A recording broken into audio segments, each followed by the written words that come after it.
ای زمونږ خوږه ربه مونږ ستا راضي کولو له راغلي یو خدایه مونږ نه راضي شي یا الله مونږ معافي غوښتونکي یو خدایه مونږ ته معافي راکړي یا الله مونږ کې عیبونه دي په مونږ پردې واچوې یا الله مونږ کمزوري یو زمونږ مدد وکړي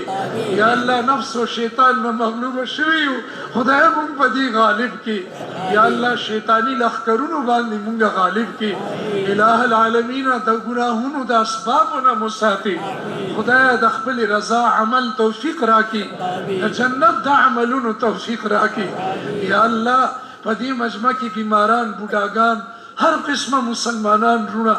لرې نږدې نه راغلي دي د ټولو یو مقصد دی د ټولو یو نیت دی یو فکر دی یو غم دی یا الله داسې ته موږ نه راضي شو زموږ ګناهونه معاف کړي یا الله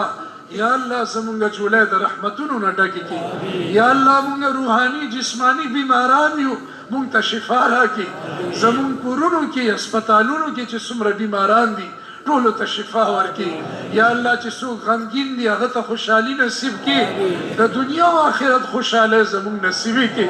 یا الله خپلې رښتونې مینه او محبت نصیب کړي د نبی علیه السلام محبت نصیب کړي د اولیاء محبت نصیب کړي د نیک عمل او د قرآن و سنت محبت نصیب کړي یا الله مونږ ته د جنت لاره وښیي او په هغې روان کړي یا الله د هدایت په لاره روان کړي د اسلام په لاره روان کړي مونږ کې حیا او غیرت دینی را ژوندی کړي یا الله د بې حیایۍ د ګناهونو نه مو ساتي یا الله د ګناه د تصور او د وسوسې نه مو ساتي یا الله زمونږ د زړه وسوسې او غلط خیالات خپل ذکر سره مبدل کړي خدای زمونږ ژبې او زړونه خپل ذکر سره تر او معطر کی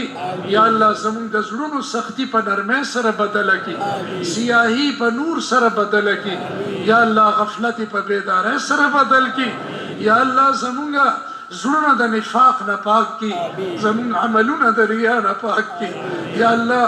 زمونږ سترګې د بې حیا د ګناهونو نه پاکې کړي د بدنظرۍ نه پاکې کړي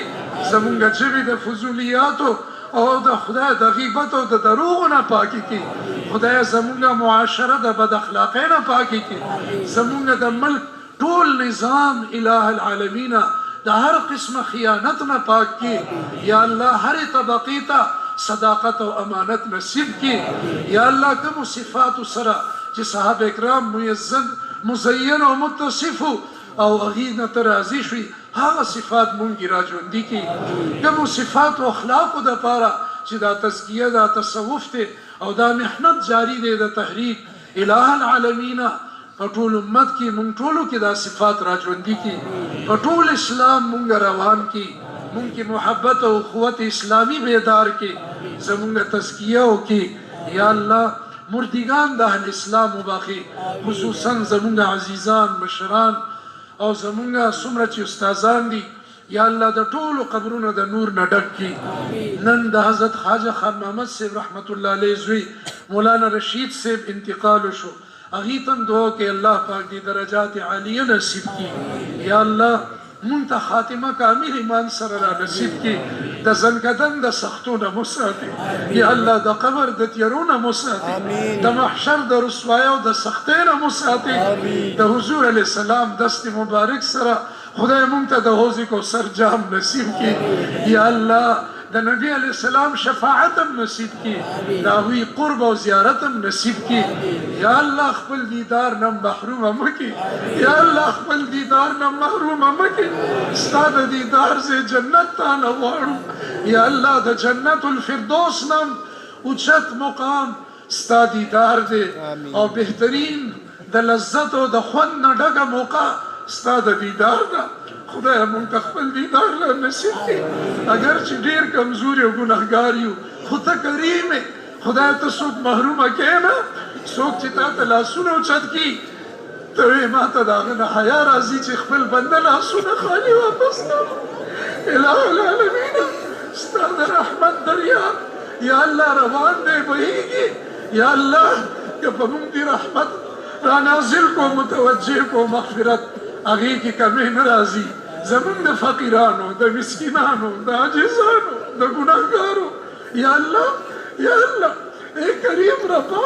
زمون دنیا و آخرت به جوړ شي خدای د ایمان کشته هم ډوبه نه کړي یا الله فتنې ډېرې دي خدای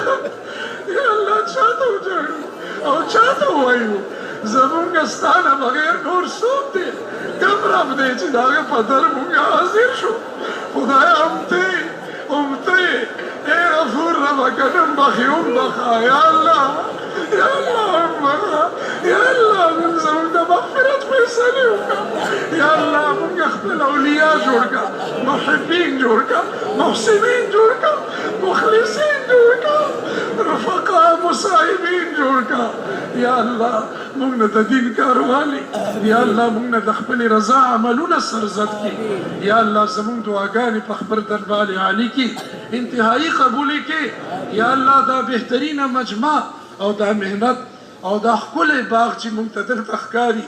دا مهنت دی حضرت مفتي صاحب زی د مجدوم حضرت شاه صاحب زی د مجدوم د دې جړاګانې دعاګانې او د شپې ورځو محنتونو دا ثمره ده چې تا مونږ ته راکړه مونږ ته د دې د قدردانۍ توفیق راکړي یا الله د دې محبت زمونږ په سینو کې راسخ کړي د دې عقیدت مونږ ته را نصیب کړي د بیا د بیا نه مو ساتي او د دې زندګي کې خدای ډېر برکت واچي د دې فیوزاتو نه مونږ ټول امت مستفید کړي وصلی الله علی النبی الکریم وآله وصحبه اجمعین آمین آمین برحمتک یا